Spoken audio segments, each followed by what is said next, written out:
అండి అందరికీ నమస్తే.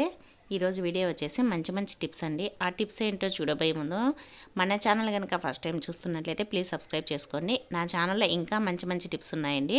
మీకు నచ్చితే వెళ్ళి చూసి మీకు నచ్చినట్టయితే సబ్స్క్రైబ్ చేసుకోండి. ఇప్పుడైతే ఫస్ట్ టిప్ ఏంటో చూద్దాం. చూడండి, మల్లెపూలు తెచ్చుకుంటాం కదా, ఇవి ఒక్కొక్క సీజన్లో అంటే పండుగలు కానీ అలా ఏదైనా ఫంక్షన్లు ఉన్నప్పుడు లేదంటే పెళ్ళిళ్ళ సీజన్లో చాలా రేట్లు ఉంటాయి కదా, విపరీతమైన రేట్లు ఉంటాయి. అలాంటప్పుడు మనం ముందుగానే తక్కువగా ఉన్నప్పుడు తెచ్చి స్టోర్ చేసుకోవాలంటే ఇలా అయితే ట్రై చేయండి. ముందుగా దాంట్లో పూలన్నీ ఇలా ఒక ప్లేట్లోకి పోసుకొని దాంట్లో ఏదైనా బాగలేనివి ఉన్నా అలాంటివి ఉన్నా ఫస్ట్ తీసేసేయండి. ఇలా అన్నీ తీసేసిన తర్వాత మనం ఒక బాక్స్ అంటే మన ప్లాస్టిక్ది కానీ ఏదైనా సరే ఒక బాక్స్ అయితే తీసుకోవాలన్నమాట. ఇలా ఒక బాక్స్ తీసుకొని దాంట్లో ఫస్ట్ కింద అయితే టిష్యూ పేపర్ వేయాలి. ఇలా టిష్యూ పేపర్ వేసిన తర్వాత ఈ పూలను ఇలా వేసేసేయాలి. మనకు ఒకవేళ అల్లి పెట్టుకోవాలన్నా కూడా స్టోర్ చేసుకోవచ్చు, లేదంటే ఇలా అల్లకుండా కూడా ఏదైనా ఇలా డైరెక్ట్గానే వేసుకోవచ్చు అనమాట. అల్లకున్నా కూడా మనకు కావాల్సినప్పుడు ఎన్ని కావాలంటే అన్ని అల్లి పెట్టుకోవచ్చు అనమాట. తర్వాత ఇలా కొన్ని పూలు వేసిన తర్వాత ఇలా ఒక న్యూస్ పేపర్ అయితే ఇలా చించేసి ఇలా పీసులు చేసి వేయండి. ఇలా వేయడం వల్ల దాంట్లో ఉండే తడి ఏదైనా వచ్చినా పీల్చేస్తుంది అనమాట. తర్వాత మళ్ళీ పూలు వేసేసేయండి పైన. పేపర్ కట్ చేసి వేసినాం కదా తుంచి, దానిపైన మళ్ళీ పూలు వేసేసేయండి. మళ్ళీ పైన పూలు వేసిన తర్వాత మళ్ళీ పైన న్యూస్ పేపర్ని ఇలా పీసులుగా చేసి వేసేసేయండి. ఇలా వేసిన తర్వాత మళ్ళీ మూత పెట్టేసి మనం ఫ్రిడ్జ్లో పెట్టుకున్నామంటే ఒక 10 days 15 days చాలా ఫ్రెష్గా ఉంటాయన్నమాట. తడి ఏదైనా ఉన్నా పీల్చేస్తాయన్నమాట ఆ పేపర్లు. టిప్ నచ్చితే వీడియోని లైక్ చేయండి. నెక్స్ట్ టిప్ అండి, సెకండ్ టిప్. మనం బొప్పాయి పళ్ళు అయితే తెచ్చుకుంటాం కదా, అవి చాలామంది అయితే కట్ చేయించుకొని తెచ్చుకుంటారు. ఎందుకంటే ఇది కట్ చేయాలంటే కొద్దిగా కష్టమే, జారిపోతూ ఉంటుంది. అందుకోసమని మనం ఫ్రూట్స్ తెచ్చుకునేటప్పుడు వాళ్ళ దగ్గరనే కట్ చేసి తెచ్చుకుంటాం కదా. అలా కాకుండా పండు తెచ్చుకున్నప్పుడు మనం ఆ రోజు తినేయకుంటే అది వేస్ట్ అయిపోతుంది. అలా కాకుండా మనం ఇలా పండు తెచ్చుకున్నామంటే మనకి ఎప్పుడు కావాలంటే అప్పుడు ఇలా నీట్గా కట్ చేసుకోవచ్చు అనమాట. ఫస్ట్ చుట్టూరా కట్ చేసేసేయాలి. కట్ చేసిన తర్వాత మళ్ళీ ఇలా మధ్యలోకి అయితే కట్ చేయాలి. కట్ చేసిన తర్వాత దీంట్లో విత్తనాలు అయితే ఏం లేవండి. ఒకవేళ విత్తనాలు ఉన్నా దాంట్లో ఇది వెయిట్గా ఉంది కదా, ఇది కూడా తీసేసుకోవాలని ఇలా స్పూన్ సహాయంతో అన్ని విత్తనాలన్నీ తీసేసుకోవాలన్నమాట. చూడండి, ఇలా విత్తనాలు తీసేసుకున్న తర్వాత ఇలా అయితే కట్ చేయాలి. ఇలా కట్ చేసుకొని మనం పిల్లలకి ఇలానే ఇస్తే తినరు కదా, అందుకోసమని ఇలా పీసులుగా ఒక ప్లేట్లో కానీ కప్పులో కానీ కట్ చేసి ఇచ్చేసి ఫోర్క్ కానీ లేదంటే టూత్ పిక్ కానీ ఇచ్చినామంటే వాళ్ళు చాలా ఈజీగా ఏమి ఇబ్బంది పడకుండా తినేస్తారు. తినమని మారం చేయకుండా తినేస్తారనమాట.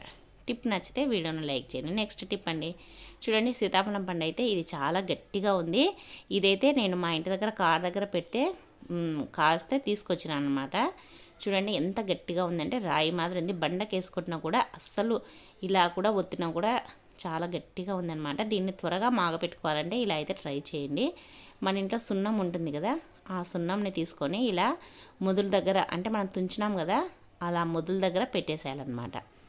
అలా పెట్టేసి సున్నాన్ని మనం దీన్ని ఎక్కడ పెట్టాల్సిన అవసరం లేదు. మనం డైరెక్ట్గా ఏ ప్లేస్లోనైనా, సెల్ఫ్లో అయినా, కబోర్డ్లోనైనా, గూట్లోనైనా, ఎక్కడైనా ఓపెన్ ప్లేస్లోనైనా పెట్టేసేయండి. పెట్టేసిన తర్వాత చూడండి 2 daysకి నేను సున్నం పెట్టి అది కూడా ఆరిపోయింది. మెత్తగా బాగా మాగిపోయిందనమాట. సూపర్గా ఉంది టేస్ట్ అయితే.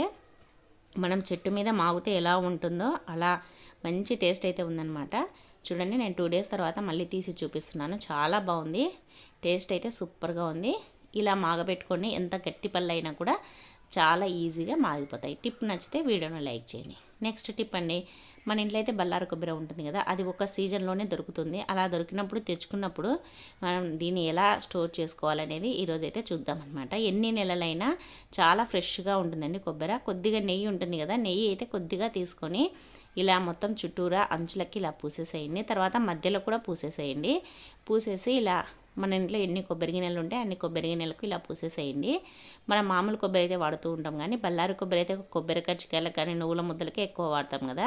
అలా స్టోర్ చేసుకోవాలంటే ఇలా నెయ్యి పూసేసి దీన్ని ఫ్రిడ్జ్లో పెట్టేసుకున్నామంటే ఎన్ని రోజులైనా కూడా పాడవకుండా ఉంటుంది, ఫ్రెష్గా ఉంటుంది. ఈ టిప్ కూడా మీకు నచ్చినట్టయితే వీడియోను లైక్ చేయండి. మంచి టిప్స్ అయితే నా ఛానల్లో ఇంకా ఉన్నాయి, వెళ్ళి ఒకసారి చూడండి. తర్వాత నెక్స్ట్ టిప్ అండి, 5th టిప్. ఇదిగోండి, మన ఇంట్లో ఇలాంటి గాజు సీసాలు కానీ లేదంటే ప్లాస్టిక్వి కానీ ఏదైనా సరే వేస్ట్గా ఉన్నప్పుడైతే ఇలా తీసుకొని వాటర్ పోసేసి మన ఇంట్లో మనీ ప్లాంట్ ఉంటుంది కదండి, ఇలా చిన్న కొమ్మ కనుక పెట్టుకున్నామంటే చూడండి, కిచెన్లో పెట్టుకున్నా, టీపాయ్ మీద పెట్టుకున్నా, ఎక్కడ పెట్టుకున్నా ఉదయం లేవగానే చూడడానికి కళ్ళకు కానీ మనసుకు కానీ ప్రశాంతంగా ఉంటుంది. ఇలా గ్రీన్ కలర్ చూడడం వల్ల మన వంట రూమ్లో పెట్టుకున్నా చాలా అందంగా కనిపిస్తుందండి. ఇదండి ఈరోజు వీడియో. ఈ టిప్స్ మీకు కనుక నచ్చినట్టయితే ప్లీజ్ లైక్ చేయండి, షేర్ చేయండి, కమెంట్ చేయండి. మంచి మంచి టిప్స్ కోసం, మంచి మంచి వ్లాగ్స్ కోసం నా ఛానల్ అయితే సబ్స్క్రైబ్ చేసుకోండి. Thank you.